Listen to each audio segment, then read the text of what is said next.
two ancient ceremonies took place: the ancient water libation ceremony and the Hakhel ceremony, just as they were performed in the temple back in ancient Jerusalem. And these ceremonies were held in Jerusalem as part of a preparation for the third temple and the coming of the Messiah. The water libation is a ceremony which is recorded in the Gospel of John, where Jesus made a very famous statement, which we're going to discuss in a moment. So we have a lot to talk about today in this video. Why the Jews and this ministry think the Messiah returns on a special year as designated by the 70th week of Daniel, and whether this is that year, what Jesus' relationship to this year and the ceremony is, etc. But first, a shout out to Stephen Welk, a member of our community, who brought this all to our attention. Now let's start with a video of the ceremony. There was a parade with hundreds of participants led by priests accompanied by the Levites playing musical instruments. The parade began near the Dung Gate in Jerusalem's Old City as the Levites led the ceremony with drums, violin, guitar, clarinet, and 4-foot-long silver trumpets. They wound down into the valley below the Temple Mount to the biblical pool of Siloam. You probably have heard that. That's also in the Gospel of John, which of course was used in temple times. Back then, the ceremony would take 15 hours, with accompanying celebrations lasting all night until the temple services began the next morning. Nations came from around the world to take part in this Sukkot celebration, making it an international worship of God at the time. Water and wine were poured out together at the morning services for the last 6 days of the week-long Feast of Tabernacles or Sukkot celebration. Priests reenacted this pouring out of wine and water just this week.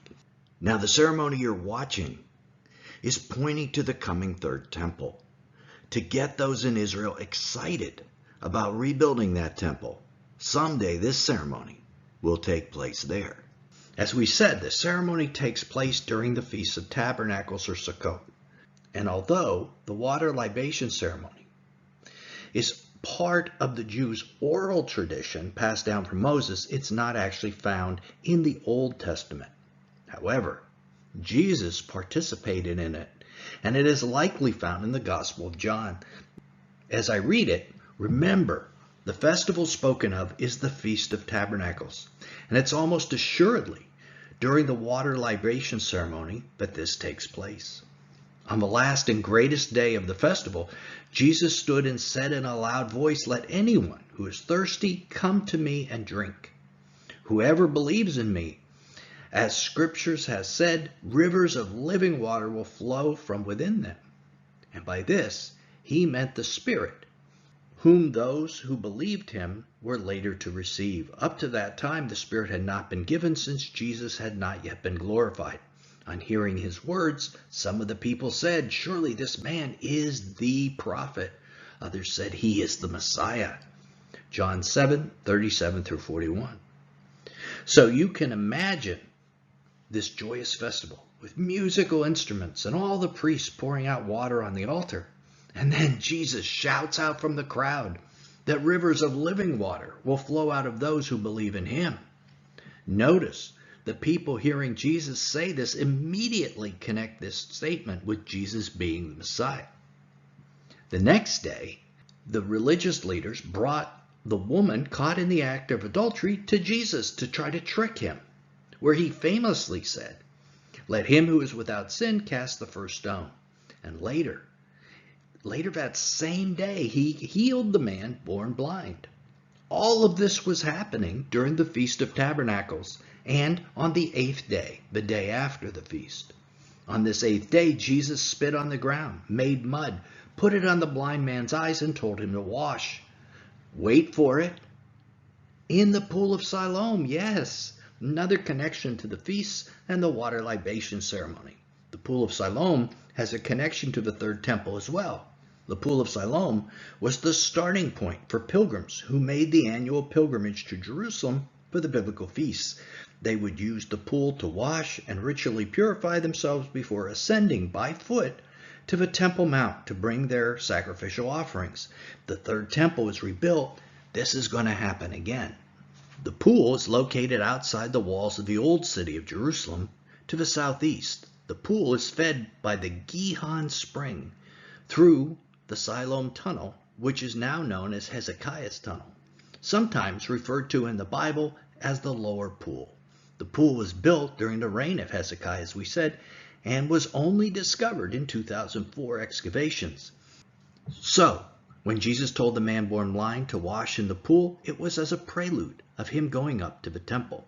Then, the second ceremony, the once in 7-year Hakel ceremony, took place, the reading of a Torah by the king when a new 7-year cycle would begin.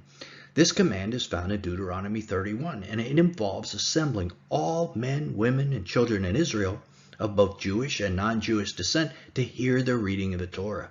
This happens in the year following the Shemitah year. In temple times, a large wooden stage would be erected near the temple courtyard where the king would read the designated sections of the Torah.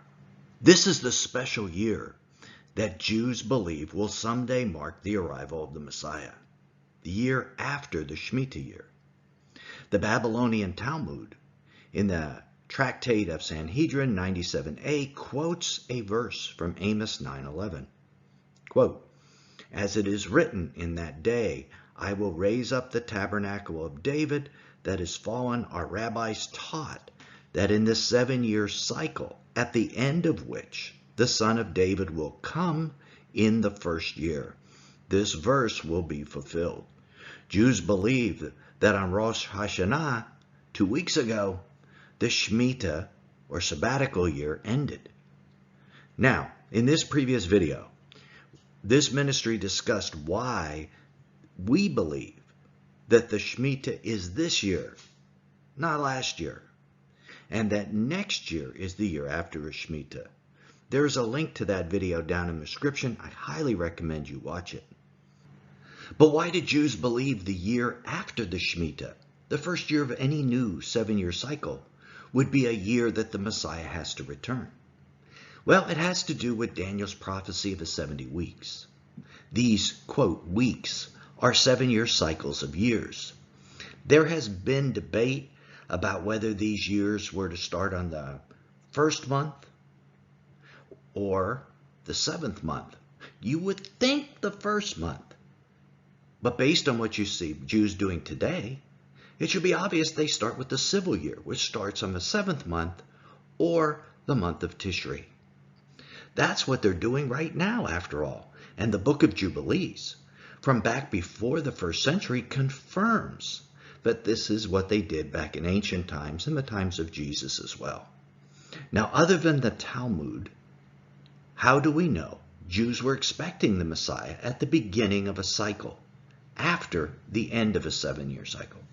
In the Dead Sea Scrolls, there is a scroll known as the Melchizedek Pesher, which describes how ancient Hebrews understood the prophecy of Daniel's 70 weeks. The document is known as 11Q13, and it is a fragmentary remnant of the whole document and was found in Cave 11 in the Qumran area. It's an explanation of why the Jews in 200 BC thought their Messiah would return on a Jubilee year. Now, Jubilee years are the first year of a 49-year cycle, not just any old 7-year cycle. 7 of the 7-year cycles combined make this Jubilee cycle of 49 years. Daniel's 70 weeks is actually 10 Jubilee cycles. 10 times 7 equals 70. And Daniel and all ancient Jews intuitively understood this. Here's what the Pesher says in part. "In this year of Jubilee, each of you shall return to his property." Leviticus 25:13. "And likewise, this is the manner of release. Every creditor shall release that which he has lent to his neighbor. He shall not exact it of his neighbor and his brother. For God's release has been proclaimed." Deuteronomy 15:2.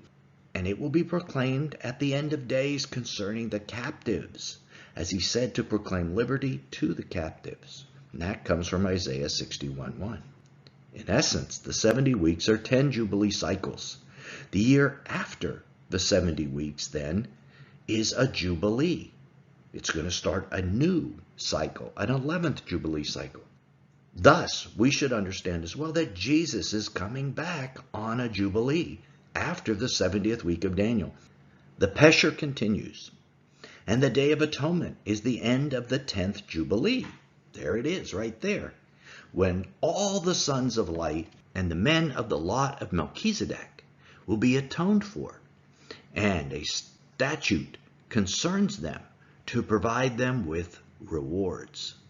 This is an ancient description of the return of Jesus. Now, the last year of every 7-year cycle is the Shemitah year, and the Jubilee is the year after a cycle of 49 years. So all Jubilee years come a year after a Shemitah year. We believe on this channel that we have just entered a Shemitah year. Here's what Israel 365 News says about this.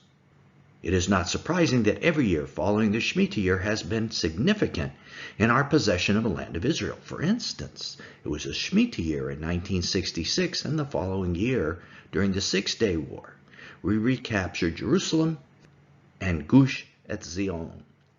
The next Shemitah year was 1973. This year was followed by the devastating Yom Kippur War.